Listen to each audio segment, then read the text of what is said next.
Sometimes what kills you isn't what the doctors are paid to look for. You know what I mean? Victor Blackwell was lying in this $4 million hospital suite, top of the line, every machine beeping, a whole army of medical minds pacing around his bed, and yet not a single one of those specialists could stop what was happening to him. But me? I was just the night shift cleaner, Angela Beaumont, the invisible one in a sea of white coats and polished shoes. That's why I saw what they didn't. I've been mopping those marble floors for years at Johns Hopkins Luxury Wing. The kind of place where privacy isn't just a preference, it's bought in bulk. Victor was a tech billionaire, the kind that makes the news when he sneezes, but for weeks he'd been getting weaker liver failing, nerves misfiring, hair falling out in little tufts. The team of specialists brought in for him, let's just say, if you stacked their diplomas, you could climb to the roof. Still, he was slipping away right in front of them. Night after night, I'd dust and mop, watching, listening. Nobody noticed me, which meant I could catch every little detail. They'd talk as if I was part of the furniture. I remember Dr. Reynolds, Harvard guy, silver hair, big reputation ailing his flock of doctors. We've exhausted the obvious.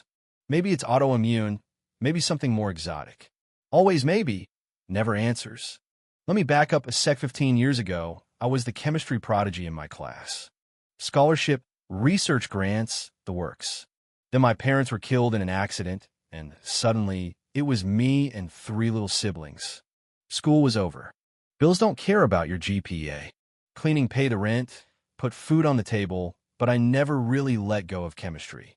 I'd study on breaks, borrow textbooks from the library, keep my mind sharp even as my hands scrubbed floors. So there I am, wiping down Victor's suite, and something hits me, a smell, faint, metallic, wrong. He had this hand cream, imported, expensive, always on the nightstand. I noticed the jar moved around more than his other stuff. That night, a visitor comes in, Jefferson Burke, supposedly an old business rival turned friend. He brings in the cream, makes a point of putting it front and center. Only this brand works for Victor. The way he did, it's deliberate. It's funny, the things people miss. The tiniest details, they can solve everything if you know what you're looking for. Later, I overheard 2 residents talking, swapping rumors about Victor's case. Autoimmune, digestive, neuro, nothing fits. One says, but I started thinking about those symptoms together, not apart. The fingernails, the hair loss, the gum color, it all lined up with something I'd read long ago. That night, while everyone else was running around after another code blue, I checked the hand cream again, sniffed the jar. Metallic just like before. Then it clicked: thallium. The poisoner's poison, they called it in my old toxicology textbook. Odorless, colorless, absorbed right through the skin. Kills slow, hides in plain sight. I got chills. That was it. 20 doctors missed it, but the housekeeper saw. But who was going to listen to me? I tried. Quietly pulled aside a nurse I trusted. Sarah, check for thallium. I think that's what's killing Mr. Blackwell. She looked at me like I was crazy. Angela, please let the doctors handle it. You just clean. Ouch, right? But I didn't back off. I scribbled an anonymous note. Check for thallium poisoning. Classic symptoms. Left it on Dr. Reynolds' clipboard.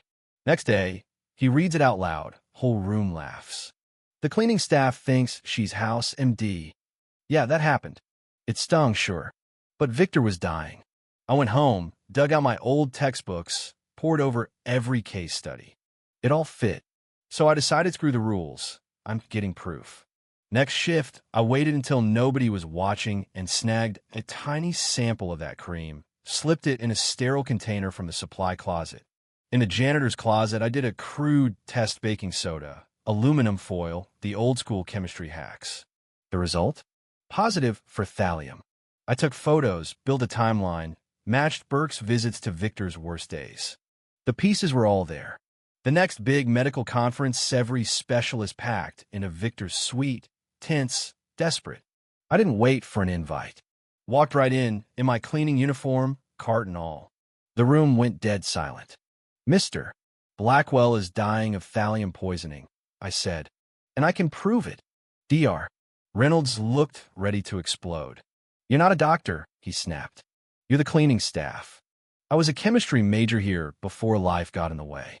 I ran the test. The hand cream Burke brings it. Victor gets worse. Symptoms, timing, product all line up. He tried to brush me off, but then Dr. Park, one of the younger doctors who'd always seemed a bit more open-minded, spoke up. She's right. The symptom progression fits thallium, and our standard tests might not have caught it. A couple of others nodded. Dr. Winters, the toxicologist, wanted details. I told him how I ran the test with makeshift equipment, looked both skeptical and impressed. Minutes later, the rush toxicology came back thallium off the charts. Victor needed Prussian blue, the antidote, and fast. They pumped him full of it. For the first time in weeks, his vitals stabilized. They pulled security footage, and sure enough, Burke was always alone in the room with the cream, always helping Victor. The FBI swept in, doctors scrambled, and just like that, the invisible housekeeper became the story of the week. I stood in the corner, watching chaos swirl, feeling all the years of being overlooked finally flip. Dr. Reynolds even apologized awkwardly. Sure, but still. You saw what we missed. We owe you. Victor woke up later that day, groggy but alive. Dr. Reynolds introduced me, told the truth. Victor looked at me while I looked. Thank you, he whispered, for seeing what they couldn't. It hit me then just how deep that invisibility ran. For years, I'd been nothing more than a uniform to them. But in that moment, I was the expert. There was a twist. Burke, it turned out, was poisoning Victor to force him out before a merger, straight out of some corporate spy novel. Would you believe that? All those years of rivalry turned into attempted murder with a jar of lotion. The media wanted my story, but I kept my head down. I wasn't looking for fame. Just justice, I guess. The hospital put me on leave paid for the first time ever while the FBI did their thing. Suddenly, people saw me. Nods from doctors. Smiles from nurses. At home, my kids looked at me with new respect. You saved a billionaire, Mom. I saw something everyone else missed, I said. Sometimes that's all it takes. A few weeks later, Victor invited me to his office. Offered me a scholarship full ride back to finish my chemistry degree, plus a job in the toxicology department. Not charity, he said. Investment. You're the kind of mind we need. I was stunned. I mean, life doesn't hand you those moments often, right?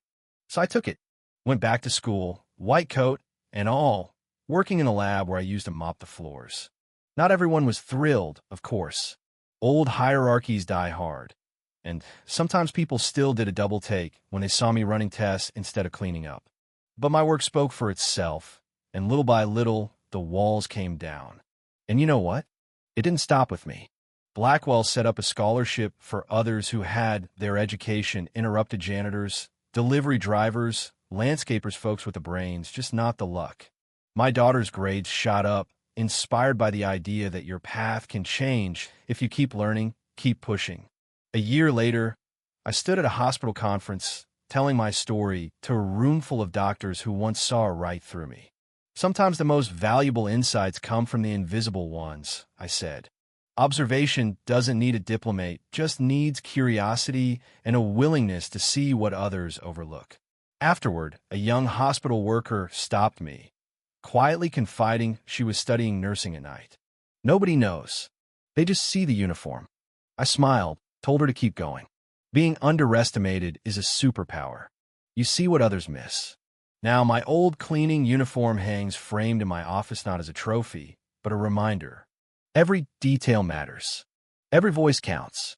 Sometimes, justice comes from the unlikeliest places, and sometimes, the person who saves your life is the one you never thought to listen to.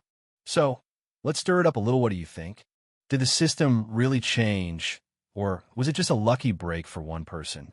Would you trust an unqualified outsider over a trained specialist if it meant saving someone's life? Drop your thoughts below. Tell me where you stand on justice, status, and who gets to claim expertise. And hey, if stories like this light you up, hit subscribe because there's plenty more where that came from.